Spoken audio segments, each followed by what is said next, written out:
ఆయనకేమై ఉన్నాము? మానవుల మధ్య దేవుని మధ్య ఒక ఆధ్యాత్మిక సహవాసం, అన్యోన్య సహవాసం కలిగి ఉండటం అనేది దేవుని చిత్తము.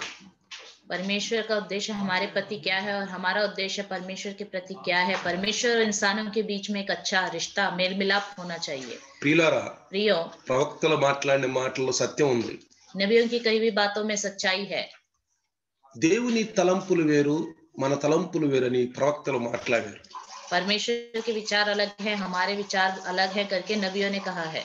ఎప్పుడైనా మన విచారాలు లాంటి దేవుని యొక్క విచారాలు, మన తలంపులు లాంటివి దేవుని తలంపులు ఎప్పుడు అనుకోకూడదు. कभी भी ऐसा नहीं सोचना चाहिए जैसा हम सोचते हैं वैसा ही परमेश्वर सोचता है, जैसे हम विचार करते हैं वैसे ही परमेश्वर भी करता है। ఆయన తలంపులను మనం తెలుసుకొని ఆయన తలంపుల్లో మన తలంపులు ఇమిడ్చి ఉండటమే దేవుని యొక్క ఉద్దేశం. उसके सोच में अपने सोचों को रखकर उसके अनुसार चलना ही परमेश्वर का उद्देश्य है।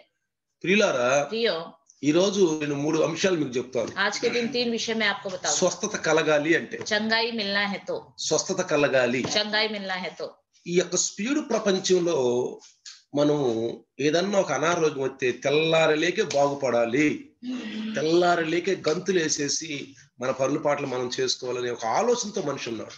ये स्पीड दुनिया है। इस आजकल ऐसा सोच है इंसानों का, अगर रात को कुछ हमारी तबीयत खराब हो गई तो सुबह सुबह तक पूरी तरह हमारी तबीयत ठीक हो जानी चाहिए और हमें घूमते फिरते रहना चाहिए అనేది ఒక మనిషి యొక్క ఆలోచన ఈ దినాల్లో. आजकल के दिनों में इंसान की सोच ऐसी है। కానీ ఈ 3 విషయాలు మనం జాగ్రత్తగా గమనించాలి. लेकिन 3 विषयों पर ध्यान देना चाहिए। ఒకటి, एक, చెడుతనాన్ని విడిచిపెట్టాలి. बुराई को छोड़ना है। అసలు చెడుతనం మన హృదయంలో ఉండకూడదు, बुराई हमारे हृदय में नहीं होना ఎక్కడ चाहिए, కనపడకూడదు. कहीं पे दिखाई भी नहीं देना రక్షణ चाहिए। పొందిన వ్యక్తికి. उद्धार पाए हुए व्यक्ति के लिए। రెండోది दूसरा, ప్రార్థన. प्रार्थना। ప్రార్థన అనేది ముఖ్యం. प्रार्थना बहुत प्रमुख है। ప్రార్థన ఏం చేస్తుందంటే మన హృదయాన్ని, మన తలంపుల్ని పూర్తిగా సాఫ్ చేసి ఏకాగ్రతతో ఫ్రెష్ మైండ్ తీసుకొస్తుంది. प्रार्थना हमारे विचारों को, हमारे हृदय को साफ करके एक मन से वचन सुनने देती है।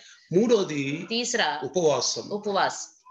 ఉపవాసం అనేది उपवास మన జీవితంలో हमारे जीवन में మనలో ఉన్నటువంటి ఇమ్యూనిటీ పెంచుతుంది, हमारे इम्यूनिटी पावर को बढ़ाती है, రోగ నిరోధక శక్తి పెంచుతుంది. रोग निरोधक शक्ति बढ़ाती है। చూడండి, పూర్వకాలంలో देखिए पुराने जमाने में మనకు అనారోగ్యం వస్తే మన అమ్మలు గాని, నాన్నలు గాని, మన తాతయ్యలు గాని అన్నం పెట్టరు, చూసారా? पुराने जमाने में बीमारी कोई आती थी, बुखार आता था तो हमारे पूर्वज लोग खाना नहीं देते थे, అన్నం పెట్టరు. खाना नहीं देते थे। అది వారం గాని, वो 1 हफ्ता हो 5-6 రోజులు గాని या 5-6 दिन हो, అన్నం పెట్టరు అసలు. पानी नहीं, खाना नहीं देते थे। అదే లంకణాలు అంటారు. खाना पीना सब कुछ बंद कर देते थे। లంకణాలు అంటారు తెలుగులో దాన్ని. तेलुगु में तो लंकड़ालू करके बोलते లంకణం हैं, పెట్టండి అంటారు. ऐसा करो करके बोलते थे। కానీ ఇప్పుడైతే ఏమంటున్నారంటే ఉపవాసము. लेकिन अब क्या बोल रहे हैं? उपवास। అది మనకు దేవుడు ఇచ్చినట్టు మంచి పదం అది. परमेश्वर ने अच्छा शब्द दिया है। ఉపవాసం అంటే అర్థం ఏంటి తెలుసా? उपवास मतलब क्या है? ఉప అంటే రెండవ, उपा मतलब दूसरा, వాసము అంటే దేవునితో నివాసము. वास मतलब परमेश्वर के साथ रहकर वास करना। ఉప అంటే దగ్గరకి, उपा मतलब नजदीक, వాసము అంటే దేవుని దగ్గరలో నివాసం చేయటం. परमेश्वर के नजदीक वास करना। ఉపవాసం అంటే అది. उपवास का मतलब ये है, అంతేకాని కడుపు మార్చుకోవటం ఉపవాసం కాదు. पेट जलाना उपवास नहीं है। అసలు ఉపవాసం ఎందుకు ఉండాలో కూడా తెలియాలి మనకి. उपवास क्यों रखना चाहिए ये भी हमें पता होना चाहिए। ఎవరో చెప్పారులే ఉపవాసాలు ఉండండి అని చెప్పి టక్కన ఉపవాసం ఉండబాకండి. किसी ने कहा उपवास रखो तो तुरंत उपवास मत रखिए। నీ ఉపవాసం ఉన్నప్పుడు जब आप उपवास रखते हो రెండవ నివాసంలోకి వెళ్ళిపోతున్నావు. दूसरा वास में चले जाते हो। ఎక్కడికి వెళ్తున్నావు? कहाँ जाते हो? నువ్వు ఉపవాసం ఉన్నప్పుడు जब आप उपवास रखते हो రెండవ నివాసంలోకి వెళ్ళిపోతున్నావు. दूसरे निवास में चले जाते हो। మొదటి నివాసం ఏంటి? पहला निवास क्या है? మానవులు ఉదయాన్నే ఏం చేస్తారు? इंसान सुबह सुबह क्या करते हैं? పటాపట్ లేచి जल्दी उठते हैं, చాయ్ తాగేసి चाय पीकर, మొహం కడుక్కొని मुंह धोकर, నాష్టా తినేసి नाश्ता खा लेते हैं। జాబులకి వెళ్ళేది పటాపట్ రొట్టెలు చేసుకొని अगर नौकरी में जाने वाले हैं तो वो अपना लंच लेके चले जाते हैं। పిల్లలకేమో లంచ్ పెట్టేసి, बच्चों के लिए भी लंच दे देते हैं, టిఫిన్ పెట్టేసి లంచ్ పెట్టేసి लंच बना देते हैं, బస్ పంపించేస్తారు. भेज देते हैं। మళ్ళీ మధ్యాహ్నం లంచ్ తయారు, फिर दोपहर को लंच बनाते हैं, మళ్ళీ సాయంకాలం మళ్ళా డిన్నర్. फिर रात के लिए डिनर। ఇది రొటీన్. ये लगातार కానీ है। ఉపవాసం అనేది ఏంటి తెలుసా? लेकिन उपवास मतलब क्या है? ఇది కాదు. ये नहीं है। రెండవ నివాసం दूसरा निवास అంటే అసలు ఆ రోజు ఏం తినకూడదు, मतलब उस दिन कुछ नहीं खाना चाहिए, అస్సలేం తినకూడదు. कुछ भी नहीं खाना चाहिए। చాలా మంది అడుగుతారు, कुछ लोग पूछते हैं బ్రెడ్ తినొచ్చా, क्या उस दिन मैं ब्रेड खा सकता हूँ, ఛాయ్లో ముంచుకుని బ్రెడ్ తినొచ్చా, चाय में डुबोकर लंच खा सकता हूँ, మధ్యాహ్నం ఇంకేదన్నా స్నాక్స్ తినొచ్చా, क्या दोपहर के समय कोई स्नैक्स खा सकता हूँ, ఇలా అడుగుతా ఉంటారు. इस तरह पूछते रहते हैं। ప్రియులారా, ప్రియం. అసలు ఉపవాసం అనే అర్థమే రెండవ నివాసం. उपवास का मतलब ही दूसरा निवास है। ఆ రోజు అసలు ఏమీ తినకూడదు. उस दिन कुछ भी नहीं खाना चाहिए। ఒకవేళ अगर మనలో తినాలనే ఆశ కలుగుతుంది, हमारे अंदर कुछ खाने की इच्छा उत्पन्न हो रही అయినా है, ఉపవాసం ఉన్నాం. फिर भी उपवास रखेंगे। నేను చెప్తున్నాను, మీరు జాగ్రత్తగా వినండి. ध्यान से सुनिए इस बात को। మనకేమో తినాలని ఉంది, हमारा मन तो कुछ खाने का कर रहा है, అందరూ ఉపవాసం ఉండమంటున్నారు. लेकिन सब उपवास रखने को कह रहे हैं। నేను ఉపవాసం అనుకుంటున్నా. मैं भी उपवास रखने के लिए सोच रहा हूँ। అట్లా ఉండాలనుకోండి, अगर ऐसे सोच कर रखोगे గ్యాస్ వచ్చుద్ది కడుపులో. पेट में गैस बन जाएगा, ఎందుకంటే మనలో హార్మోన్స్ ఉంటాయి ప్రియులారా. क्योंकि हमारे अंदर हार्मोन्स होते हैं। నీ ఆలోచనలు బట్టే నీ యొక్క శరీరం అంతా పనిచేస్తుంది. आपके विचार के द्वारा ही आपका शरीर काम करता है। నీ పద్ధతులు ఎట్లుండయో నీ శరీరం అట్టనే పనిచేస్తుంది. आपकी हरकतें जैसी हैं आपके शरीर भी वैसे నిన్ను ही మించి कार्य నీ करेगा। ఆలోచనలు, నిన్ను మించి నీ యొక్క శరీరం బాదు. आपके से बढ़कर आपका शरीर, आपके विचार नहीं जाएंगे। చాలా మంది ఏమంటారంటే, कुछ लोग सोचते हैं నాకు చక్కెర వస్తుంది, मुझे चक्कर आ रहे हैं, నాకు గ్యాస్ వస్తుంది అంటారు. मेरे को गैस हो रहा है। ఎందుకు వస్తుంది తెలుసా? क्यों पता है? నీకు పూర్ణ మనస్సు, పూర్ణ హృదయం, పూర్ణ వివేకంతో నువ్వు ఉపవాసం ఉండలేదు. पूर्ण मन, पूर्ण हृदय, पूर्ण विवेक के साथ आप उपवास नहीं रख रहे हो। లోపల నీకేదో ఒక ఆశ ఉంది, अंदर कुछ आशा है, తినాలి, खाना है, అయినా ఉపవాసం ఉంటున్నావు. फिर भी क्या करे करके उपवास అందువల్లే रखने को। శరీరంలో గ్యాస్ పెరుగుతుంది, इसलिए शरीर में गैस हो जाता है, చక్కెర కూడా వచ్చింది. चक्कर भी आ जाते हैं। కాబట్టి इसलिए బైబిల్ ఏం చెప్తుందంటే, बाइबल कहती है నీతి అభ్యాసం ఉండాలి. धार्मिकता का अभ्यास करो। అభ్యాసం, धार्मिकता का క్రైస్తవ अभ्यास, జీవితం అనేది क्रिश्चियन का जीवन హాం పట్టు అని ఒక్కసారి వచ్చేది కాదు. ఇది एकदम हामपट करके आने वाला नहीं है। హాం పట్ కర్కే వచ్చేసింది విశ్వాసం. हामपट करके विश्वास आ गया, అలా రాదు. ऐसे नहीं आएगा। విశ్వాసాన్ని మనం ఏం చేయాలంటే పెంచుకోవాలి. विश्वास को क्या करना है? बढ़ाना है। కాబట్టి ఈ మూడు విషయాలు. इसलिए 3 विषय। ఒకటి చెడుతనాన్ని విడిచిపెట్టేసేయాలి, एक बुराई को छोड़ देना है, పరిశుద్ధంగా ఉండాలి. पवित्र रहना है। రెండోది ప్రార్థన చేయాలి. दूसरा प्रार्थना करना है। ప్రార్థన ప్రార్థన ప్రార్థన. प्रार्थना।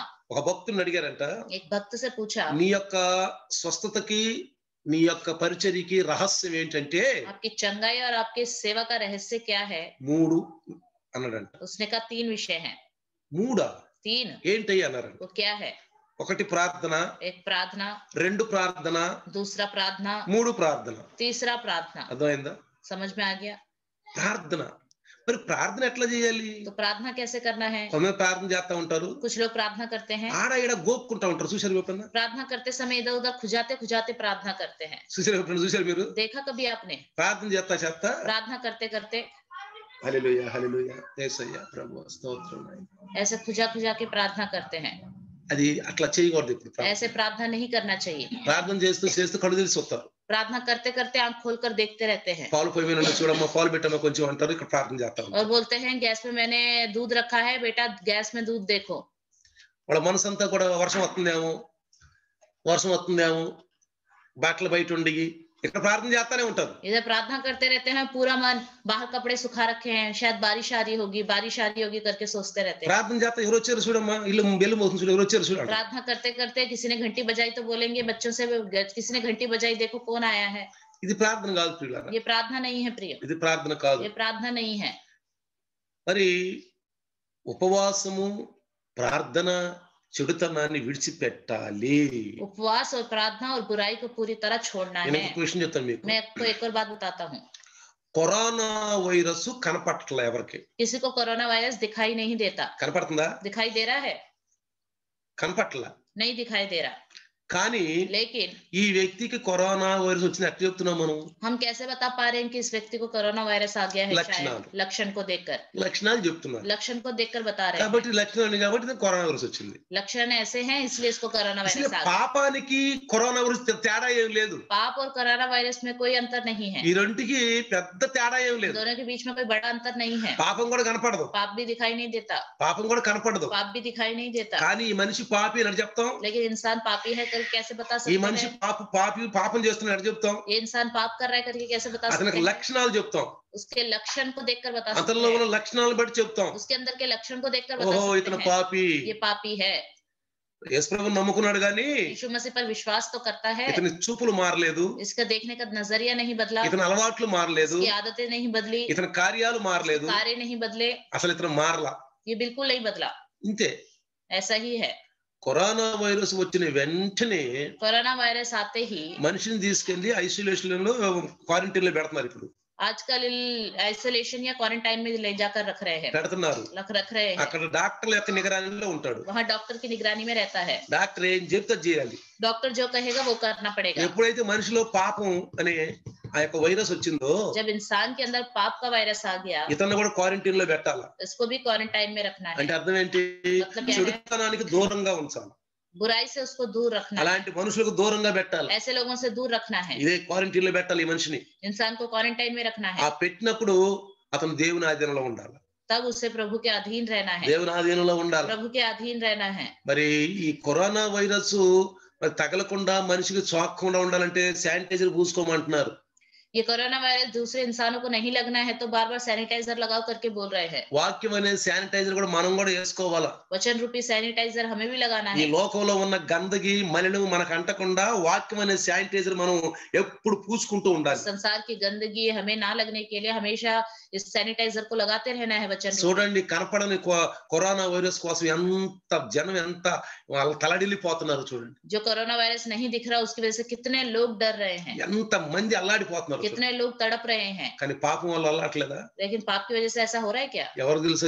ये किसको पता है? ఎవరు కనిపెడుతున్నారు? कौन पहचान रहा है उसको? అందుకని యేసయ్య దేవుడు మొరపెడుతున్నారు ఈ విషయాన్ని. इसलिए यीशु मसीह और परमेश्वर पुकार रहे हैं। ఎవరు గమనిస్తున్నారు? कौन इस बात पर ध्यान दे रहा है? ఎవరు గమనిస్తున్నారు? कौन ध्यान दे रहा है? ఆయన కూడా वह भी కన్నీరు గారుస్తున్నాడు. आंसू बहाता है। కన్నీరు గారుస్తున్నాడు కూడా. आंसू बहाता है। కాబట్టి इसलिए మనకి ఏదన్నా కొంచెం అనారోగ్యం వస్తే अगर हमारे जीवन में कोई बीमारी आती है तो దేవునికి సమయం ఇవ్వండి. प्रभु को समय दो। దేవునికి సమయం ఇవ్వండి. प्रभु को समय दो। దేవుడు స్వస్థత పరుస్తాడు అని. प्रभु चंगा करेगा। రక్షణ పొందిన మనము उद्धार पाए हुए हम लोग తొందర పడకుండా जल्दबाजी ना करें। ఏదైనా మనకు వచ్చిన అనారోగ్యాన్ని బట్టి हमारे अंदर जो बीमारी आई है తొందర పడొద్దు. जल्दबाजी ना करें। తొందరపడి जल्दबाजी करके ఆ గబరాహట్ అంటే దాన్ని ఏమంటారు తెలుగులో? తొందరపాటు. जल्दबाजी ఉం? ఆందోళన పడొద్దు. घबराहट ना हो जाए। ఆందోళన పడొద్దు. घबराहट ना करें। తొందరపాటు వద్దు. जल्दबाजी ना करें। అన్నిటికంటే ముందు सबसे पहले ప్రభువా, प्रभु నేనేమన్నా నీకేమన్నా వ్యతిరేకంగా ఏమన్నా మాట్లాడానా? प्रभु मैंने आपके विरुद्ध कुछ किया है क्या? నేనే వ్యతిరేకంగా మాట్లాడానా? कुछ किया है क्या? సరి చేసుకుందాం. अपने आप को सुधारेंगे। మనలో ఏదైనా చెడుతనం ఉందా? हमारे अंदर कोई बुराई है, అపవిత్రత ఏమైనా ఉందా? अपवित्रता है, ఏదైనా ఉందా? कुछ है, సరి చేసుకుందాం. తప్పు లేదు. सुधार लेंगे। कोई गलत नहीं है। చాలా మంది అనుకుంటారే, बहुत सारे लोग सोचते हैं నేను క్రైస్తవుని అయితే నాలో తప్పు ఉందని నేను అనుకోవటం ఏంటి? అసలు अरे मैं तो क्रिश्चियन हूँ, मेरे अंदर गलती है करके ढूंढना क्या? ये అసలు क्या నాలో है? చెడుతనం ఉంది అనుకోవటం ఏంటి? मेरे अंदर बुराई है, ये क्या है? అదేదో ఒక అసహ్యతగా అంటరాంతనంగా చూస్తా ఉంటారు ये జనం. कोई अछूत बीमारी है, ये कोई घृणा करने वाली चीज है करके सोचते हैं। అంటే వెదకరు. ढूंढते नहीं, వెదకరు. अपने अंदर ढूंढते नहीं। రెండోది, दूसरा, ప్రార్థన చేయరు. प्रार्थना नहीं करते। అంత సమయం లేదు. समय नहीं है, సమయం లేదంట. समय नहीं है बोलते हैं। ఓపీడీలకి వెళ్ళి నుంచుంటారు, గంటలు గంటలు నుంచుంటారు. ओपीडी में जाके घंटों घंटों लाइन में खड़े हो जाएंगे। డాక్టర్ దగ్గరికి వెళ్ళి గంటలు గంటలు నుంచుంటారు. डॉक्टरों के पास जाके घंटों घंटों खड़े हो जाएंगे। ఇంట్లో బైబిల్ చదవరు. घर में बाइबल भी नहीं पढ़ते। బైబిల్ చదవరు. बाइबल भी नहीं पढ़ते। ప్రార్థన చేయరు. प्रार्थना नहीं करते। ప్రార్థన చేయరు. नहीं करते प्रार्थना। ఎందుకని? क्यों? మనకి ఆ మందుల మీద ఆ డాక్టర్ మీద ఉన్నంత ధ్యానం దేవుని యొక్క వాక్యం మీద, దేవుని యొక్క శక్తి మీద మనకు లేదు. जितना दवाइयों के ऊपर, डॉक्टरों के ऊपर ध्यान और मन है, उतना वचन में, वचन की शक्ति में नहीं है। కొంతమంది कुछ लोग భక్తిగా ఉంటారు, పైకి ऊपर से तो भक्ति की तरह दिखाई देते हैं। ఏబు గ్రంథాన్ని ఒకసారి చూస్తే మీరు एक बार अय्यूब की पुस्तक को देखिए। ఏబు 36 చూడండి. अय्यूब 36 देखेंगे। ఏబు 36:13. 36:13। ఏబు 36:13. 36:13। అయినను లోపల హృదయపూర్వకమైన భక్తి లేని వారు క్రోధము నుంచుకొందురు. परंतु वे जो मन ही मन भक्तिहीन होकर क्रोध बढ़ाते। అర్థమైందా మీకు?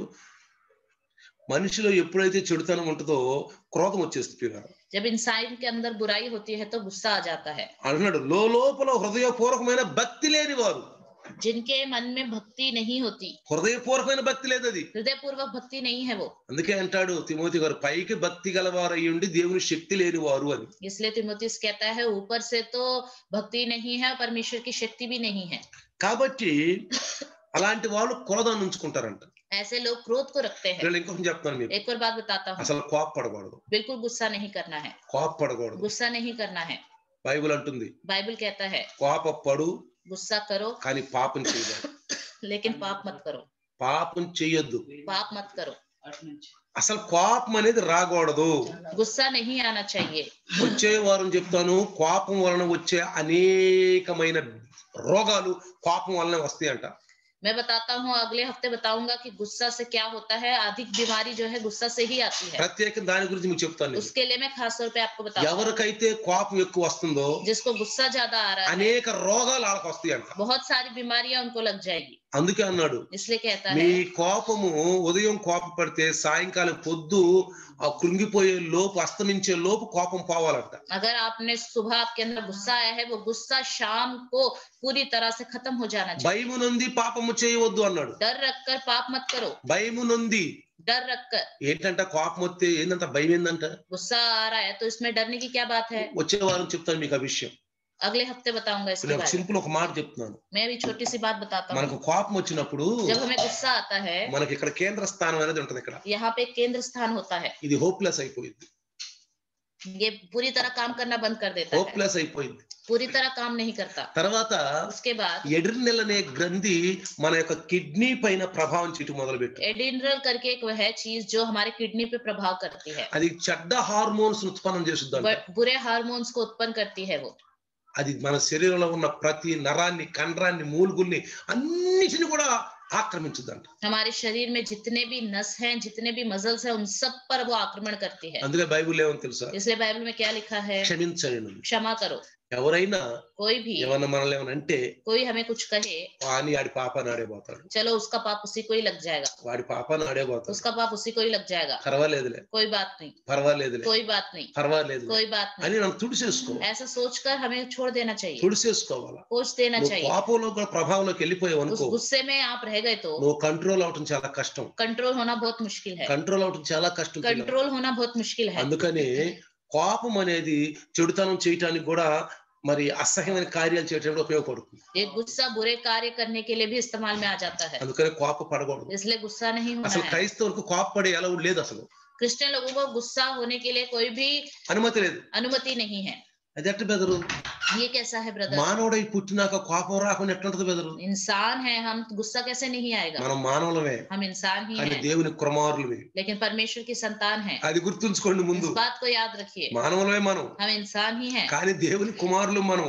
लेकिन परमेश्वर की అసలు संतान है. ఇంకొక మాట ఉంది, మంచి బలమైన మాట. एक और सामर्थ्य बात लिखा అసలు है, మనం దేవుళ్ళు అంట. हम ईश्वर हैं. అర్థమైందా? समझ में आ गया. ఎవరి దగ్గరికి అయితే వాక్యం వస్తుందో వాళ్ళు దేవుళ్ళు అన్నారు. जिसके पास वचन आता है वो ईश्वर है అసలు करके लिखा है. క్రైస్తవుడు దేవుళ్ళో ఏంటో ముందు అది తెలుసుకోవాలి. అసలు అది क्रिश्चियन लोग परमेश्वर में क्या है, इस అసలు बात को जानना నేనేంటి, है. मैं क्या हूँ, నేనేంటి मैं क्या हूँ, అనేది తెలుసుకోవాలి. इसको जानना है.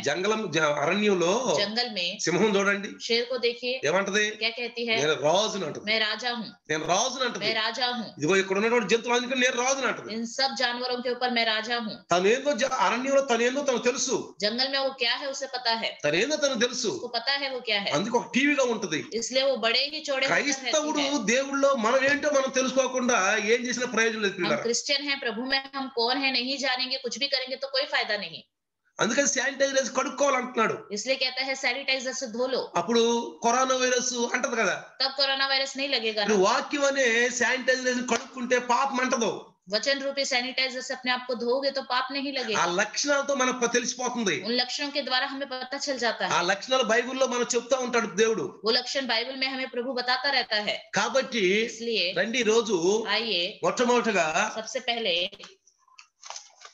నిర్గమాకాండము అందరికీ తెలిసిన వాక్యం. निर्गमन की पुस्तक सबको पता है ये वचन. నిర్గమ 15:26 తీయండి, అందరు తీయండి. निर्गमन 15वां अध्याय 26वां वचन. అందరికీ తెలిసిన వాక్యం ఇది. सबको पता है ये वचन. రండి ఒకసారి దాన్ని పరిశీలిద్దాం. आइए इसको एक बार देखेंगे. 15:26 15:26. మీ దేవుడైన యెహోవా వాక్కును శ్రద్ధగా విని ఆయన దృష్టికి న్యాయమైనది చేసి ఆయన ఆజ్ఞలకు విధేయులై ఆయన కట్టడలన్నిటిని అనుసరించిన ఎడల నేను ఐగుప్తులో కలుగు చేసిన రోగములలో ఏదియు మీకు రానియను, నిన్ను స్వస్థపరచు యెహోవాను నేనే. यदि तू अपने परमेश्वर यहोवा का वचन तन मन से सुने और जो उसकी दृष्टि में ठीक है वही करे और उसकी आज्ञाओं पर कान लगाए और उसकी सब विधियों को माने, तो जितने रोग मैंने मिस्रियों पर भेजे उनमें से एक भी तुझ पर ना भेजूंगा, क्योंकि मैं तेरा चंगा करने वाला यहोवा हूँ। అర్థమైందా ఇప్పుడు? समझ में आ गया? ఇజ్రాయేలీలు చెడుతనం చేసి దేవునికి అంగీకారులు కాకపోయారు. इजरायली लोगों ने बुरा किया और परमेश्वर के लिए अंगीकार नहीं हुए, ఎందుకంటే దేవుని వాక్కును వాళ్ళు శ్రద్ధగా వినరు. क्योंकि वो परमेश्वर का वचन ध्यान से नहीं వాళ్ళు ఏం सुनते। చేస్తున్నారో వాళ్ళకి అదే ఆనందం. जो वो कर रहे हैं उनके लिए वही आनंदित होता రెండోది है। ఆయన దృష్టికి న్యాయమైంది చేయరు. परमेश्वर की दृष्टि में जो ठीक है वो काम नहीं వాళ్ళ करते। దృష్టిలో ఏది న్యాయమో అది చేస్తారు. उनकी नजर में जो ठीक लगता है उन्हें वो करते हैं। ఆయన ఆజ్ఞలకు విధేయులై ఉండరు. परमेश्वर की आज्ञाओं को झुककर नहीं అన్య रहते। జనులకు ఆజ్ఞలకు విధేయులై జీవిస్తారు. अन्य जातियों की आज्ञाओं को झुककर चलते हैं। ఆయన కట్టలను అనుసరించరు. उसकी विधियों का पालन नहीं అంటే करते, ధర్మశాస్త్రాన్ని అనుసరించరు. వాళ్ళు मतलब व्यवस्था का पालन नहीं करते। అన్యుల ఆచారం చేస్తారు. अन्य जातियों की परंपराएं करते हैं। అన్యుల ఆచారం చేస్తారు కాబట్టి अन्य जातियों की परंपरा पर चलते हैं, వాళ్ళలో इसलिए దుర్మార్గత దుష్ట ఉంది. उनके अंदर दुष्टता है। అలాంటి వాళ్ళకి ऐसे लोगों को రోగము తొందరగా శీఘ్రంగా స్వస్థత దొరకదు. ऐसे लोगों को जल्दी चंगाई नहीं मिलेगी। అందుకే అంటున్నాడు ఇక్కడ इसलिए कहता है వాక్కులు శ్రద్ధగా వినాలి, वचन ध्यान से सुनना है, ఆయన దృష్టికి న్యాయమైన చేయాలి, उसकी नजर में जो न्याय है जो ठीक है वही करना है, ఆజ్ఞలకు విధేయులై ఉండాలి, आज्ञाओं को झुककर चलना है, కట్టడలన్నింటినీ అనుసరించి నడవాలి. उसकी चितौनी और विधियों को मानकर उसके अनुसार चलना है। ఎందుకంటే వాళ్ళు ఐగుప్తు నుంచి వస్తున్నారు. क्योंकि वो मिस्र से लौट रहे थे, आ रहे थे। ఐగుప్తులో 10 తెగుళ్ళు, భయంకరమైన తెగుళ్ళు వాళ్ళు చూశారు. मिस्र में उन्होंने 10 विपत्तियों को देखा, కానీ ఒక్క రోగం వాళ్ళ మీదకి రాలేదు. लेकिन एक भी बीमारी उनको नहीं लगी, ఒక్క విపత్తి వాళ్ళ మీద, एक विपत्ति भी उनको नहीं लगी। ప్రత్యేకంగా వాళ్ళ ఒక స్థలంలో ఉంచాడు దేవుడు. प्रत्येक रूप से उन्हें एक जगह में परमेश्वर ने గోషాను रखा, దేశం అనే ఒక స్థలంలో ఉంచాడు వాళ్ళు. गोशान देश में उनको रखा गया। అసలు ఐగుప్తుల మీదకి వచ్చిన ఏ రోగం గాని, ఐగుప్తులకు వచ్చిన ఏ పరిస్థితి గాని, విపత్తులు గాని, భయంకరమైనటువంటి గాని అసలు వాళ్ళ మీదకి రానే రాలేదు. मिस्र के ऊपर जो भी भयानक विपत्ति या समस्याएं परेशानियां आई थी, एक भी इन लोगों को नहीं लगी। ఎందుకని? क्यों? స్వస్థపరిచే యెహోవా, क्योंकि वो चंगा करने वाला ఆయన परमेश्वर है, స్వస్థపరుస్తాడు. चंगा करेगा। ఈ మాట గుర్తుపెట్టుకోండి, इस बात को याद रखिए, స్వస్థపరుస్తాడు. चंगा करेगा। మనం అంటాం हम कह सकते हैं ఏమోలే స్వస్థపరుస్తాడో పరవడో, पता नहीं चंगा करेगा या नहीं करेगा, ఏమో. पता नहीं। మొన్న ఎవరు అంటున్నారు, परसों कोई कह रहा था అమ్మో దేవుడు దేవుడు అంటుండబాకండి, परमेश्वर परमेश्वर बोल के ऐसा मत रहो। ఆ అమ్మాయి దేవుడు దేవుడు అని ఉపవాసం చచ్చిపోయింది. वो परमेश्वर परमेश्वर बोलकर उपवास रख रख के मर गई। చాలా మంది చెప్పుకుంటున్నారు, बहुत से लोग कह रहे हैं ఏం చేసాడమ్మా నీ దేవుడు, क्या करा तुम्हारे परमेश्वर దేవుడు ने? దేవుడు దేవుడు అన్నావు, परमेश्वर परमेश्वर बोला, ఉపవాసాలు ఉండవు, उपवास रखा, ప్రార్థన చేసావు, प्रार्थना करा, ఏం సుఖం, क्या हुआ? చచ్చిపోయింది చూడండి, देखो वो मर गई, చచ్చిపోయింది చూడండి. मर गई। వెంటనే మనలో భయం వచ్చేస్తుంది. तुरंत हमारे अंदर डर आ जाता है। మరి ఎందుకు మనం చెప్పుకున్నాం, परसों हमने सुना था ఇతరులు దేనికి భయపడుతున్నారో తెలియకుండా మనం భయపడతామనే తప్పు. दूसरे किस विषय को लेकर डर रहे हैं, इस बात को हम ना जाने और फिर डरे, ये गलत है। ఏమో ఆ వ్యక్తి దేవునికి విరుద్ధంగా ఉందేమో. शायद वो परमेश्वर के विरुद्ध चलने वाली होगी। ఏబులో చెప్పినప్పుడు 36:13 చెప్పినప్పుడు లోపల హృదయపూర్వకంగా క్రోధం పెంచుకుందేమో, शायद जैसे अय्यूब ने बताया, उसने मन ही मन में क्रोध को अपना बढ़ाया होगा, చెడుతనం ఉందేమో, उसके अंदर बुराई होगी, ప్రార్థన సరి చేయలేదేమో, प्रार्थना ढंग से नहीं करा होगा, ఉపవాసం సరి చేయలేదేమో. उपवास ढंग से नहीं रखा होगा। అట్లా చేస్తే దేవుడు చంపుతాడా అంటారు. और लोग कहते हैं क्या ऐसा करने से परमेश्वर मार దేవుడు डालेगा? చంపడు ప్రియులారా. परमेश्वर नहीं मारता। మీరు అనుకోవడం దేవుడు చంపుతాడు అనుకోబాకండి. आप ये मत सोचिए कि परमेश्वर ही मार डालेगा। దేవుడు ఎప్పుడు చంపడు, परमेश्वर नहीं मारता। దేవుడు ఎప్పుడు స్వస్థపరచాలనే ఉంటాడు, परमेश्वर हमेशा चंगा करना चाहता है, స్వస్థపరచాలనే ఉంటాడు. चंगा ही करना కానీ चाहता है। మనమే ఆ స్వస్థతను పొందుకునేంత అర్హత మనలో ఉండదు. लेकिन हमारे अंदर इतनी हैसियत ही नहीं होती कि हम चंगाई पा सके। అది అంతేగాని యాకోబులో చెప్తాడు, याकूब ने कहा है దేవుడు ఎవ్వరిని కూడా परमेश्वर किसी को भी చంపాలనో శోధించాలనో मारना है, उनकी ताड़ना करना है, అలా ఎప్పుడు అనడు. ऐसा नहीं మనమే सोचता। మన ఆలోచనలు మనమే, हम ही अपने ఏమంటున్నాడు? विचारे में మన ఆలోచనలతోటి మనము తప్పిపోతామంట, हम भी अपने विचारों के द्वारा भटक जाते हैं। కాబట్టి इसलिए మనము हम ఆయన మాటలను జాగ్రత్తగా వినాలి, उसकी बातों को ध्यान से सुने, ఆయన దృష్టికి న్యాయమైనది చేయాలి. उसकी नजर में जो ठीक है वही करना है. ఆయన దృష్టికి న్యాయమైనది చేయాలి. उसकी नजर में जो ठीक है वही మన करना है, దృష్టికి కాదు. हमारी नजर में అందుకని नहीं. ఎప్పుడు ఏం చేయాలి? हमेशा क्या करना है? ఏదైనా చెప్పాను కదా శానిటైజర్ పూసుకుంటున్నామని, मैंने बताया ना कि सैनिटाइजर लगाते रहना चाहिए. ఇక్కడ కూడా పూసుకోవాలి. ఈ వాక్యం అనే శానిటైజర్ పూసుకుంటాం. वचन को भी, जो वचन रूपी सैनिटाइजर है उसको भी लगाते रहना కరోనా चाहिए. వైరస్ రాకుండా మాస్క్ పెట్టుకుంటున్నారా? कोरोना वायरस आए बिना आप मास्क लगा रहे हैं? ఎక్కువ మాట్లాడబాకండి. ज्यादा బైబిల్ बात అంటుంది कीजिए, మితముగా మాట్లాడనట్టు. कम బైబిల్ बात कीजिए. నోటికి కళ్ళెం వేసుకో అంటుంది. मुंह को ताला लगाओ, ఎచ్చల విడిగా మాట్లాడకూడదు. खुल्लम खुल्ला बात मत करो. మనకు చూడండి, విశ్వాసులు ఉపవాసాలు ఉంటారు. हमारे विश्वासी लोग उपवास रखते हैं. అబ్బో 2వ రోజు 3వ రోజు చూడక दूसरे तीसरे दिन देखिए ఉపవాసాలు అయిపోయినాయి. उपवास खत्म, ఇక ఉపవాసాలు అయిపోయినాయి. उपवास खत्म. ఇక చూడండి ఎట్లా ఉంటారు. फिर देखिए अपने मन मर्जी से रहते వాళ్ళకి हैं. ఉపవాసం అంటే ఏమనుకుంటారంటే కడుపు మాడతాం అనుకుంటున్నారు. वो उनकी नजर में उपवास मतलब पेट को जलाना है. అది కాదు ప్రియులారా. ऐसा नहीं है प्रियो. ఆ ఉపవాసం వల్ల నువ్వేమైపోతావు తెలుసా? చిక్కిపోతావు. उस उपवास की वजह से आप पूरी तरह कमजोर हो जाते हो, నువ్వు సిక్కిపోతావు. पतले हो जाते నువ్వు हो, అనారోగ్యం అయిపోతావు. आप बीमारी हो जाओगे. నువ్వు రెండోసారి ఉపవాసం ఉండమనం అనుకో, अगर दूसरी बार उपवास रखूंगा करके అయ్యో बोलोगे మొన్న तो, ఉపవాసం ఉండే ఇట్లా అయిపోయాను ఇంకేమంటున్నావు నాయన అయ్యో అంటావు. अगर आप उनको उपवास रखने के लिए बोलोगे, कहेंगे परसों ही उपवास रखा तो मेरी हालत ऐसी होगी, అమ్మో अब मैं नहीं పోయినసారి रखूंगा. 40 దినాల ఉపవాసం ఉండి 10 రోజులు ఉండి మానేశాను. అమ్మో पिछले साल 40 दिन का उपवास रखने के लिए सोचा, 10 दिन रखकर मैंने छोड़ दिया, ఎందుకంటే నాకు చక్కెర వచ్చుద్ది, क्योंकि मुझे चक्कर आता నాకు है, గ్యాస్ ఉత్పన్నం అవుద్ది. मेरे गैस उत्पन्न हो जाता है. నిజంగా కరెక్ట్ గా ఉపవాసం ఉంటే చక్కెర రాదు, గ్యాస్ अगर सही रीति से उपवास रखोगे तो అసలు ఇంకొక कोई भी విషయం चक्कर చెప్తాను. नहीं आएंगे, कोई कमजोरी नहीं ఇంకొక విషయం होगी. చెప్తున్నాను. एक और बात बताता हूँ, ఉపవాసం ఉండే రోజు అన్నం తినాలి అనిపించకూడదు. उपवास जिस दिन हम रखते हैं, भूख लग रही है, खाना खाना है, ऐसा भी मन नहीं लगना चाहिए. మీకు అర్థమైంది ఇప్పుడు? समझ में आ रहा है आपको? ఉపవాసం అనుకున్న రోజు जिस दिन आप सोचते हो అసలు उपवास అన్నం रखूंगा, అన్నా ఏమన్నా కానీ అసహ్యంగా ఉండాలి. అసలు उस दिन खाना हो कुछ भी हो, उससे आपको घृणा आनी चाहिए. దానికి నువ్వు సిద్ధపడు. उसके लिए आप तैयार हो जाओ, దానికి నువ్వు నీతి అభ్యాసం చెయ్యి. उसके लिए आप धार्मिक ఆ తర్వాత अभ्यास ఉపవాసం करो, ఉండదు. उसके बाद उपवास रखो. అంతేగాని ऐसा ఈ है మధ్యన చాలా మంది చెప్పినట్టుగా आजकल, जैसे बहुत सारे लोग बताते हैं, 4:30కు ఉపవాసాలు ఉండండి, सुबह सुबह 4:30 बजे उपवास रखो, తెల్లవారుజామున ఉపవాసాలు भोर के ఉండండి. समय उपवास रखो. తెల్లవారుజామున ఉపవాసం దేనికండి? सुबह सुबह उपवास किस लिए? ఎట్లా ఉపవాసం అది? वो कैसा उपवास है? ఏ విధంగా ఉపవాసం అది? किस तरह का उपवास है?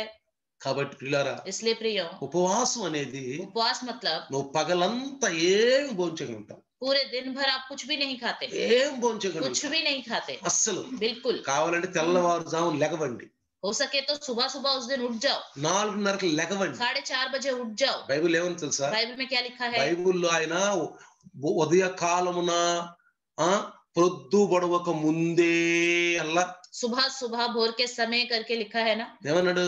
అక్కడ అక్కడ ఉపవాసం చెప్పి రాయిలా, वहां पे उपवास करके नहीं लिखा, అక్కడల్లా మాట అల్లా. वहां पे नहीं लिखा. ఆయన పగలంతా ఉపవాసం ఉన్నాడు. वो पूरे दिन भर उपवास करता था, ఆయన తింటే తిన్నాడు లేకపోతే లేదు. खाया तो खाया, नहीं तो नहीं. రాత్రంతా ప్రార్థనలో గడిపాడు. पूरी रात भर प्रार्थना करता మళ్ళీ था. ఉదయాన్నే మళ్ళీ పల్లెల్లోకి వచ్చేవాడు, फिर सुबह सुबह भोर के समय गांव में పట్టణాల్లోకి आता था, వచ్చేవాడు. नगरों में आता था. కాబట్టి इसलिए ఉపవాసం అనేది ప్రియులారా उपवास मतलब నీకు ఎలా ఉండాలంటే శీఘ్రముగా స్వస్థత కలుగును. आपको जल्दी चंगाई मिलना है. అది చూడండి, మీరు కావాలంటే 58 యెషయా గ్రంథం 58 తీయండి ఒకసారి. यशायाह की पुस्तक 58 एक बार निकालेंगे. యెషయా 58 తీయండి ఒకసారి. यशायाह 58 అక్కడ మంచిగా ఉపవాసం గురించి రాశాడు ప్రియులారా. अच्छे से उपवास के बारे में తర్వాత बताया మీరు है. చదువుకొని మనకు టైం లేదు కాబట్టి మనం ఎక్కువ చెప్పుకోలేము. अभी ज्यादा बता नहीं सकते, बाद में आप पूरा पढ़ लीजिएगा. 58వ అధ్యాయం చూస్తే 58 में देखें, 8వ వచనం చూస్తే, 8वां वचन. కానీ అక్కడ ఏం రాశాడంటే 8వ వచనం రెండు కలిపి రాశాడు కదా. హిందీలో వేరుగా ఉంది. हिंदी में अलग अलग देख पढ़ लो एक बार. तब तेरा प्रकाश पो फटने के समान चमकेगा और तू शीघ्र चंगा हो जाएगा.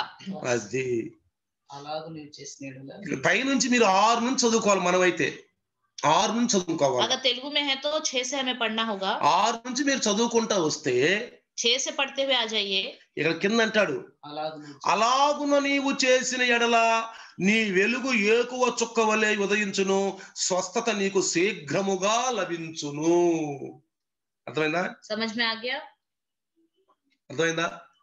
మీరు 6వ వచనం నుంచి చదువుకుంటే 6वें वचन से पढ़ते हुए आ అసలు ఇక్కడ जाएंगे। మంచి ఉపవాసం చెడ్డ ఉపవాసం రెండు గురించి రాశాడు ఇక్కడ यहाँ पे बुरा उपवास अच्छे उपवास दोनों के बारे में लिखा हुआ है, రెంటిని గురించి రాశాడు ఇక్కడ दोनों के बारे में लिखा हुआ है। చెడ్డ ఉపవాసం ఏంటి बुरा उपवास क्या है, మంచి ఉపవాసం ఏంటి अच्छा उपवास क्या है, ఉపవాసం అప్పుడు ఏం చేస్తారు उपवास करते समय क्या करना है, ఏం చేస్తే దేవునికి ఇష్టంగా ఉండదు कैसा करने से परमेश्वर को पसंद ఏం नहीं होता చేస్తే దేవునికి ఇష్టంగా और ఉండదు कैसे करने से प्रभु को अच्छा लगता ఆ है। ఉపవాసము ఒకవేళ మీరు చదువుకున్నాక अगर आप आज जब पढ़ लेंगे, ఇందులో ఇప్పుడు నేను వివరించలేను మీకు मैं इसका वर्णन तो अभी नहीं कर మీరు सकता। చదువుకున్నాక ఎవరికైనా డౌట్ వస్తే నాకు ఫోన్ చేయొచ్చు पढ़ने के बाद आपको कोई डाउट आए तो मुझे फोन कर ఇందులో सकते కొంచెం हैं। డౌట్ ఉంది इसके अंदर डाउट आने वाली बात है, కొన్ని డౌట్లు ఉన్నాయి डाउट है। మీరు చదువుకున్నాక आप पढ़ ले, మీరు బాగా క్షుణ్ణంగా చదువుకొని अच्छे से पढ़ ले, మీరు ఫోన్ చేసిన తెలుసుకోవచ్చు फोन करके मुझसे पूछ सकते ఇప్పుడు हैं। మనం ఇప్పుడు చెప్పలేము కానీ వాక్యంలో अभी तो मैं वचन में नहीं बता सकता, కనుక్కోవచ్చు आप मुझसे पूछ सकते हैं। కాబట్టి అలాంటి ఉపవాసం నాకు ఇష్టం అంటాడు ऐसा उपवास मुझे पसंद है करके कहता है। ఏమంటాడు అలాంటి ఉపవాసము నాకు ఇష్టము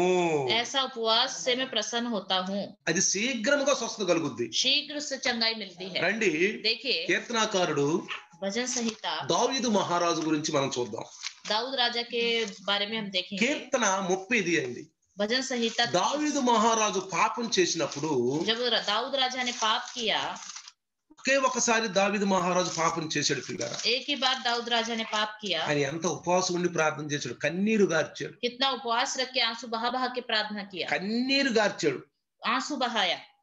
చూడండి देखिए ఆ పైనుంచి మీరు చదువుకుంటే 2వ వచనం అంటాడు दूसरे वचन में कहता है, యెహోవా నా దేవా हे मेरे నేను परमेश्वर నీకు यहोवा, మొరపెట్టగా నీవు నన్ను స్వస్థత పరిచితివి मैंने तेरी दोहाई दी और तूने मुझे चंगा किया। అర్థమైందా समझ में आया? దావీదు మహారాజు दाऊद राजा దేవునికి ఎంతో కృతజ్ఞతగా ఉండేవాడు परमेश्वर के लिए शुक्रगुजारी से जीता था, కానీ ఒక్క తప్పు దావీదు మహారాజు చేశాడు लेकिन एक गलती दाऊद राजा ने की, ఒక్క తప్పు చేశాడు एक गलती की। ఆ తప్పు చేసినందుకు वो गलती करने से ఇజ్రాయేలీయులకి ఎంత విపత్తి వచ్చిందో इजरायलियों के ऊपर कितनी बड़ी विपत्ति आ गई, ఎంత విపత్తి వచ్చిందో कितनी बड़ी विपत्ति आ गई, భయంకర విపత్తి వచ్చింది भयानक विपत्ति, తెగులు विपत्ति, ఖడ్గము तलवार, कामुकता, భయంకరమైనది రాజ్యమే పోయింది राज्य ही चला गया। చివరికి ఏడుస్తూ అరణ్యంలో ఆయన చెప్పులు లేకుండా తిరగాల్సి వచ్చింది आखिरी में रोते रोते जंगल में बिना चप्पल के उसको चलना पड़ा। ఆ కుటుంబం హేళన పాలైంది वो पूरे परिवार का मजाक हुआ, కుమారుల మధ్యలో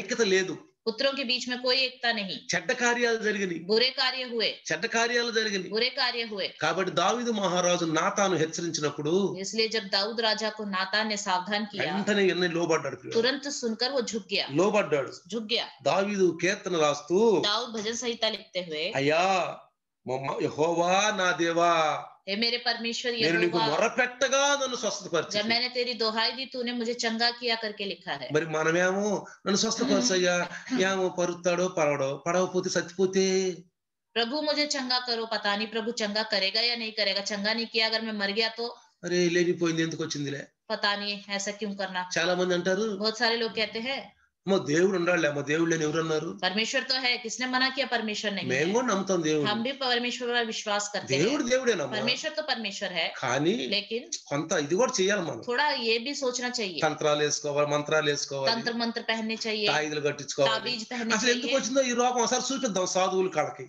एक बार साधु बाबा को इन सबको दिखाएंगे ये बीमारी क्यों आ गई। ఇంకా అంటారు और कहते हैं ఎవరు నా మీద అంటే చేశారంట किसी ने मेरे ऊपर कुछ करवाया है। చాలా ఫోన్లు వస్తాయి నాకు ऐसे बहुत सारे फोन आते నాకు हैं, చాలా ఫోన్లు వస్తాయి बहुत फोन आते हैं। పాస్టర్ గారండి मास्टर जी మాకు అనిపిస్తుంది हमें लग మా रहा है మీద ఎవరు చేశారండి हमारे ऊपर किसी ने जादू कराया है। ఎవరు చెప్పారమ్మా నీకు आपको किसने बताया, ఎవరు చెప్పారయ్యా किसने बताया, అదిగో నాకు తెలిసిందయ్యా मुझे किसी से पता चला। నీకు తెలిసింది నువ్వు దానికి ప్రభావితం అయిపోయావు आपको पता चला उस बातों में आप నీకు प्रभावित हो। తెలిసింది నువ్వు ప్రభావితం అయిపోయావు आपको पता चला आप प्रभावित हो गए, నిన్ను ఆవరించేసింది आप पर वो छा गया, నిన్ను ఆవరించేసింది आप पर वो छा गया। ప్రియులారా प्रियो, ఒక సిస్టర్ నా మీద చేతపడి చేపించింది एक सिस्टर ने मेरे ऊपर जादू टोना कराया था। 10 సంవత్సరాల క్రితం మాట ఇది 10 साल पहले की बात है, నా మీద చేతపడి చేపించింది मुझ पर जादू टोना कराया। ఒక ముసలామి చెప్పింది మన సంఘంలో हमारे ఉన్నాకి कलीसिया में जो बुजुर्ग महिला थी उससे उन्होंने कहा था, ఈ రోజు 1వ తారీఖు आज के दिन 1 तारीख है, నేను ఈ రోజు మీ పాస్టర్ గారి మీద చేతపడి చేపించాను मैंने आज के दिन तुम्हारे पास्टर जी के ऊपर जादू टोना कराया है। 30వ తారీఖు మీ పాస్టర్ చచ్చిపోతారు మీ పాస్టర్ ఉన్నాడని చెప్పేసి 30 तारीख तक तुम्हारे पास्टर जी नहीं रहेंगे, उस दिन वो मर जाएंगे। ఆయన చేస్తే అందరు చచ్చిపోయారంట उन्होंने जादू टोना किया था, जिस बाबा ने सब मर गए, అందరు చచ్చిపోయారంట. सब मर गए, మీ పాస్టర్ కూడా అవుట్. हमारा पास्टर भी खत्म। పాప మా ముసలమ్మ వచ్చింది, वो बूढ़ी औरत आई और कहा పాస్టర్ గారు చెప్పింది, पास्टर अम्मा जी से, అమ్మా పాస్టర్ గారు, पास्टर अम्मा जी, పాస్టర్ గారు 30వ తారీఖు తర్వాత ఉండలేక, पास्टर जी 30 तारीख के बाद नहीं रहेंगे, ఎందుకంటే क्योंकि శాతపడి చేపించారు. जादू टोना करा दिया। సిస్టర్ అందే, सिस्टर ने कहा అరే ఏం నమ్మకమ్మా, उन पर विश्वास मत करो, యాకోబులో మంత్రం తంత్రం ఏమీ లేదు. याकूब में लिखा है मंत्र तंत्र कुछ మన भी ఎవరి नहीं है। సంతానం? हम किसकी संतान है? అబ్రహాం సంతానం, अब्राहम की संतान है, ఇస్సాకు, इसहाक, యాకోబు సంతానం. याकूब की संतान है। యాకోబులో తంత్రం మంత్రం జాదు టోనా టక్కు టమారా గజకర్ణ గోకర్ణ ఏం పని చేయవు, याकूब के ऊपर कोई भी जादू टोना कुछ भी काम नहीं करता, ఏం పని చేయవు. कुछ भी काम नहीं करता।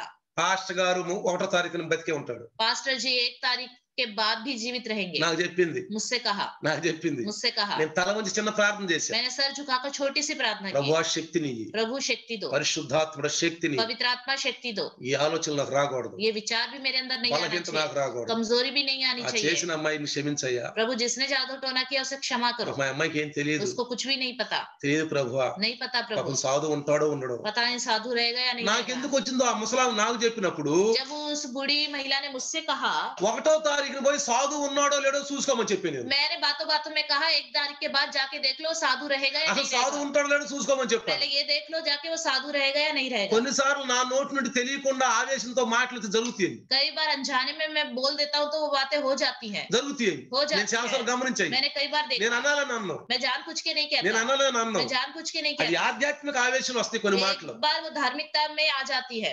30వ తారీఖు వచ్చేసింది, 30 तारीख आ गई, 1వ తారీఖు వచ్చింది. 1 तारीख भी आ गया। ఈ ముసలాం పోయింది, ఏమే మా పాస్టర్ గారు గంతులు ఎత్తున్నాడు, ఈ రోజు కొంచెం చూడవే బాగున్నాడు అన్న.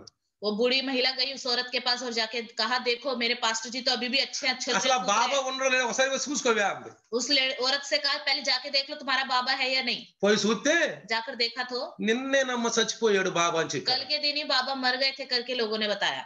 అర్థమైపోయిందా? समझ में आ गया। పాపం పాపం కొట్టేసింది, అతను पाप ही उसको लगकर मार डाला, కొట్టేసింది. मार डाला। కానీ నువ్వు భయపడితే अगर आप डरोगे तो నిన్నావరించు, आप पर वो छा जाएगा, నిన్నావరించు. आप पर वो छा जाएगा। కాబట్టి इसलिए ఎవ్వరు కూడా कोई भी నా మీద ఏదో చేశారు, लोगों ने कुछ मुझ पर करवाया है, చేతబడి చేశారు, जादू टोना करवाया ఏదో है, అని భయపడద్దు. पता नहीं क्या होगा ऐसा सोच వాళ్ళు कर डरो వాళ్ళ मत। దుర్మార్గత వాళ్ళ దుష్టతో చేస్తారు, మనకేం రాదు. वो अपने दुष्टता की वजह से बुरे कार्यों की वजह से करते हैं, हमारे पे नहीं लगेगा। అప్పుడు మనం ఏం చేయాలి? तब हमें क्या करना है? ఒకటేంటి, एक చెడుతనం వదిలిపెట్టాలి, बुराई को छोड़ देना है, ఆయన వాక్కును శ్రద్ధగా వినాలి, उसके वचन को ध्यान से सुनना ఆయనకి है, ఇష్టమైన చేయాలి, उसको जो अच्छा लगता है वो ఆయన कार्य करना है, ఆజ్ఞలను కట్టడకు విధేయులై ఉండాలి. उसकी आज्ञा और विधियों को झुककर रहना है। అర్థమైందా? समझ में आ ఇది रहा है? చెడుతనం నుంచి మనం బయటికి రావటం, यही है बुराई से बाहर आना, స్వస్థత జరిగిపోతుంది మనకు. चंगाई मिल ఈ जाएगी। యొక్క ఐగుప్తులో ఉన్నటువంటి స్వస్థత మీకు రాదన్నాడు, मिस्र में जो రోగం మీకు. ఐగుప్తులో ఉన్నటువంటి రోగాలు మీకు రావన్నాడు. मिस्र में जो बीमारियां हैं वो तुम्हें नहीं लगेगी। కాబట్టి ఈ कहा। భూమి మీద, ఈ భూమి అనే మిశ్రము, ఈ లోకం అనే ఐగుప్తు దేశం, ఐగుప్తు, ఇందులో ఉన్న రోగాలు మనకు రావు. ये पृथ्वी पर ये जो पूरा संसार है इसके अंदर जो बीमारी है वो हम पे नहीं लगेगी, టచ్ చేస్తాయి, वो छुएंगी, వైరస్లు కదా, वायरस है ना, టచ్ చేస్తాయి, छुएंगी టచ్ చేస్తాయి. छुएंगी, కానీ लेकिन మన మీద హావి చేయబోయి हम पर हावी नहीं होंगी। ప్రార్థన చేసుకోవాలి గట్టిగా. प्रार्थना करना है, తర్వాత ప్రార్థన, प्रार्थना ప్రార్థన, प्रार्थना ప్రార్థన ఎప్పుడు చెయ్యాలి? प्रार्थना हमेशा करना है। ప్రార్థన ఎప్పుడు చెయ్యాలి? प्रार्थना कब करना है, ఎక్కడ చెయ్యాలి? किधर करना है, ఎలా చెయ్యాలి? किस तरह करना ఎందుకు है, చెయ్యాలి? क्यों करना है, ఎవరు చెయ్యాలి? कौन करना है। జాగ్రత్తగా గమనించండి, ఇప్పుడు చెప్పే టైం లేదు మన దగ్గర. ध्यान से सुनिए, अभी बताने का समय नहीं है, కానీ लेकिन తెల్లవారుజామున सुबह के समय 4:30కి లెగవాలి. 4:30 बजे उठना है। దేనికి? ఉపవాసం చేయటానికి కాదు, उपवास करने के लिए नहीं, ప్రార్థన చేయటానికి. प्रार्थना करने के लिए। ప్రార్థన చేయటానికి తెల్లవారుజామున 4:30కి లెగవండి. प्रार्थना करने के लिए सुबह सुबह 4:30 बजे उठिए, బైబిల్ చదవండి, बाइबल पढ़िए, ఒక పాట పాడుకోండి, एक गीत गाइए, ఒక పాట పాడుకోండి, एक गीत गाइए, మోకరించి ప్రార్థన చేయండి. घुटने में आके प्रार्थना ఆ कीजिए। రోజు నువ్వు దినమంతా ఏం చేయబోతున్నావో అవన్నీ దేవుని సన్నిధిలో చెప్పండి. पूरे दिन भर आप क्या करने वाले हो उस दिन वो प्रभु के सम्मुख बताइए, అవన్నీ చెప్పండి वो దేవుడికి, सब बताइए प्रभु को, అన్ని చెప్పండి. सब ప్రార్థన बताइए। అనేది प्रार्थना నీవు ఒక నీ ఇష్టమైన వారికి లెటర్ రాస్తావే, जैसे आप जिसको पसंद करते हो उनको लेटर लिखते हो ना, లెటర్ మీద ఏమని రాస్తావు? उस पत्र पर क्या लिखते ముందు हो? లెటర్ మీద ఏమంటాం? सबसे पहले क्या लिखते हैं? పూజ్య బాబూజీ पूज्य बाबूजी ఇదివరకు లెటర్లు రాస్తాం మనం. पहले लेटर लिखते थे, ఏం రాస్తాము? क्या लिखते పూజ్య हैं? బాబూజీ, पूज्य पिताजी, ఇదిగో ఫలానా నేను ఇక్కడ ఉన్నాను, मैं यहाँ पे हूँ, ఇదిగో నేను రాస్తున్నాను मैं లెటర్. आपको ये पत्र ఆ लिखता हूँ। మధ్యలో ఏముంటది? మ్యాటర్ ఉంటది. बीच में क्या होता है? मैटर होता है। మ్యాటర్ ఉంటది. Matter అంటే होता నువ్వు है। ఏం చెప్పాలంటే నిశ్చిత అక్కడ ఉంటది. जो जो बताना चाहते हो सारी बातें वहां पे लिख देते हो। కింద ఏమని రాస్తావు? नीचे क्या लिखते हो? ఇట్లు నీ కుమార్తె, నీ అల్లుడు, నీ యొక్క కుమారుడు, నీ యొక్క ఇట్లా పెట్టి రాస్తాం కదా. नीचे आपका प्रिय पुत्र या पुत्री या जो भी है वो लिखते हो ना। ఇదే విధంగా उसी ముందు तरह దేవుని మనం సంబోధించాలి. पहले प्रभु को संबोधन करना। డైరెక్ట్ గా ప్రార్థనలోకి వెళ్ళబాక. सीधा प्रार्थना में मत जाओ। అంటాడు వీడు స్వార్థపరుడు రా, परमेश्वर कहेगा ये स्वार्थी है, వాడికి ఏం కావాలో అడుగుతున్నాడు కానీ, उसको जो चाहिए वही मांग रहा है, बस అది అడుగుతున్నాడు కానీ वही मांग रहा है। అసలు నేనేంటి అడిగి తెలియదు పాపం. पहले मैं कौन हूँ उसे पता ही नहीं, అందుకే మనం ఏమంటాం? इसलिए हम क्या कहते हैं? ఆకాశములో ఆశీనుడైన దేవా, आकाश ప్రభువా, में विराजमान परमेश्वर, అద్భుతాలు ఆశ్చర్యకార్యాలు చేసే దేవా, అయా వందనాలు ప్రభువా, धन्यवाद प्रभु, కెరూబుల మధ్యలో ఉన్న దేవా, केरूबों के बीच में ఇదంతా మనం विराजमान స్తుతిస్తాం. परमेश्वर, उसकी स्तुति करते ఈ हैं। మధ్యన కొంతమంది పాస్టర్లు చెబుతున్నారు, आजकल कुछ पास्टर लोग बता रहे हैं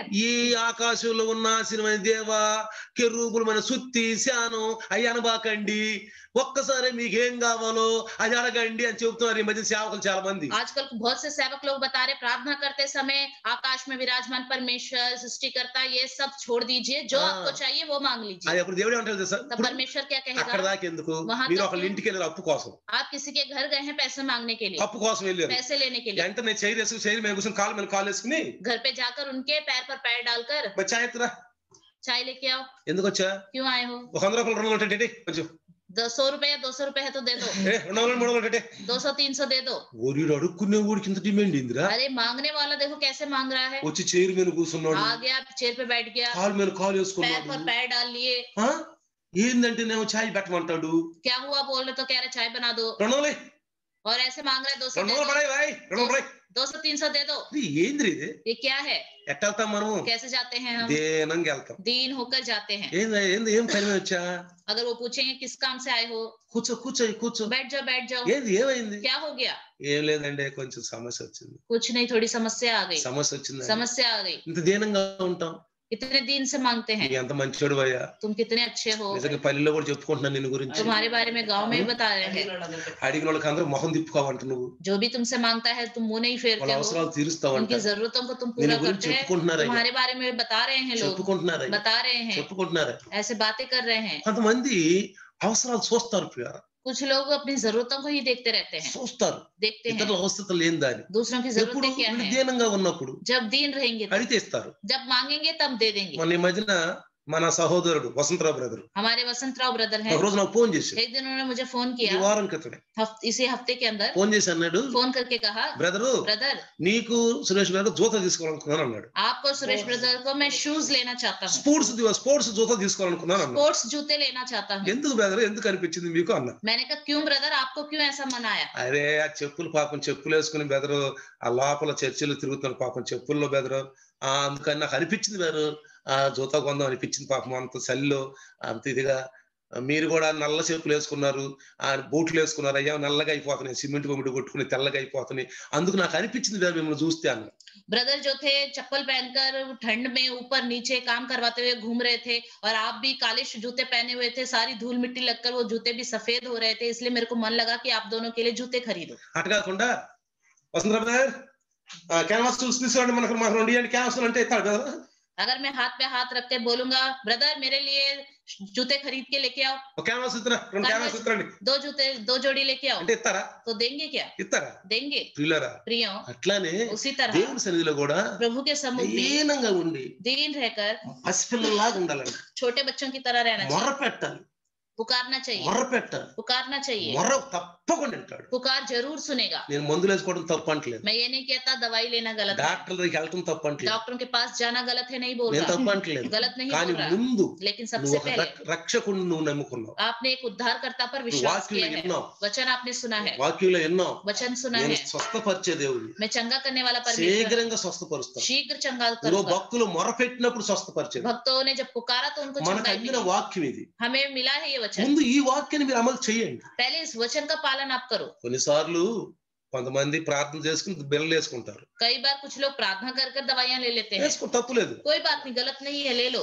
తప్పులేదు. गलत नहीं है। ప్రార్థన చేసుకుని బిళ్ళలు వేసుకున్నాం. प्रार्थना करके दवाई ले ली, స్వస్థపరిచేది దేవుడే. चंगा तो करेगा प्रभु। డాక్టర్ దగ్గరికి వెళ్తాం, डॉक्टर के पास जाएंगे, గడ్డ మీద నుంచి మరణ చెయ్యి నుంచి లేపి మరణ ద్వారము గుండా మనల్ని వెళ్లకుండా కాపాడి ఇంటికి తెచ్చిన రక్షకుడు ఆయన. मृत्यु की हालत भी आ जाए वहां से प्रभु हमें उठाकर लेके आने ఆయన కృపే. सिर्फ उसका अनुग्रह ही है। నేను దైవమిత్రానికి ఫోన్ చేశాను. कल के दिन मैंने दैमित्रा भैया, అప్పుడు అనారోగ్యం ఉన్నప్పుడు, जब दैमित्रा अंकल बीमार थे, मैंने उनको फोन किया था। అనే ఎలా ఉంది ఆరోగ్యం? मैंने पूछा भैया कैसी है आपकी అయ్యా तबीयत? దేవుని దయ వల్ల బతికొచ్చానయ్యా. मैं प्रभु की दया से ही ठीक होकर आया हूं। దేవుడే నన్ను తీసుకొచ్చాడయ్యా. प्रभु ही मुझे लेके आया అందుకే है। కీర్తనకారుడు రాస్తాడు, इसलिए भजन संहिता में लिखा మరణ है, ద్వారము గుండా నన్ను ఎల్లకుండా నన్ను తప్పించయ్యా. मृत्यु के द्वार में ना जा सको, मुझे రోగ बचाओ శయ్య प्रभु। నుంచి నన్ను లేపయ్యా. इस बीमारी से मुझे छुड़ाओ प्रभु। కాకపోతే దేవుని కృపంటేనే ప్రియులారా మనం. प्रभु की कृपा होगी तो ही प्रिय, ఎందుకంటే దేవుని బిడ్డలం మనం. क्योंकि परमेश्वर के बच्चे हैं। ముఖ్యంగా రక్షణ పొందిన వాళ్ళం, खास तौर पर उद्धार पाया है हमने, రక్షణ పొందిన వాళ్ళం. उद्धार पाया है। కాబట్టి इसलिए ఈ రోజు आज के दिन స్వస్థత మనకు కలుగుతుంది. चंगाई मिलेगी అంటే हमें, చెడుతను వదిలిపెట్టేసేయాలి. बुराई को छोड़ना है। రెండోది दूसरा ఉపవాసం చేయాలి. उपवास करना है। మూడోది तीसरा ప్రార్థన. प्रार्थना। ప్రార్థన प्रार्थना వీటిని గురించి మనం క్షుణ్ణంగా తెలుసుకున్నాం. इसके लिए हमें पूरी तरह साफ साफ जानना है। ఇంకా ఉంది, और भी కానీ है, మనకున్న సమయం ఇదే. हमारे पास इतना ही ఈ समय है। సమయంలో ఎంత నేర్చుకున్నాం, इस समय हमने इतना सीखा, ఎంత నేర్చుకున్నా అంతలో దేవునికి వఫాదారుగా ఉంటే जितना सीखा है उसमें प्रभु में वफादार बने దేవుడు रहो। మనల్ని కాపాడతాడు, స్వస్థపరుస్తాడు. प्रभु हमें बचाएगा, छुड़ाएगा, धन्यवाद चंगा करता करेगा। हूं। आइए प्रार्थना। घुटने में आएंगे, प्रार्थना करेंगे। సర్వశక్తిమంతుడు సర్వకృపానిధి మీ పాదాలకు వందనాలు నాయన. सर्वशक्तिमान कृपालु दयालु, आपके चरणों को धन्यवाद करते हैं। దాసుల ద్వారా ఇచ్చిన వాక్యాన్ని బట్టి వందనాలు. आपके दास के द्वारा जो आपने वचन दिया